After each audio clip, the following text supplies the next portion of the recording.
Hello guys, welcome to my channel Natural Beauty Secret. Today I will show you a simple DIY remedy to whiten hands and feet. This is a very easy method and you will find all the ingredients at your home. This remedy is so easy you can do anytime you want. So let's start preparing. At first I'm going to take 1 tablespoon of gram flour. In that I'm going to add rose water. I'm adding 2 tablespoons of rose water to it to make a thick paste. I'm going to add a little bit of more rose water to the paste.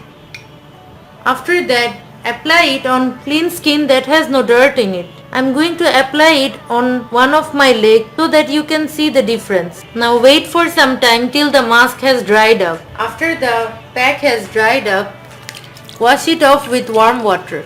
After that, pat dry your feet. For good results, do this twice a week. Because of its practical usefulness, gram flour is often included in skin-related remedies, as it brightens the tone through the constant use of it. Also, rose water helps to lighten the skin and give the skin a natural glow. See friends, you can see the difference just in front of your eyes. Thanks for watching my video. Please like, comment and share this video. And also don't forget to subscribe my channel Natural Beauty Secrets to get more amazing beauty tips. Thank you. Bye bye.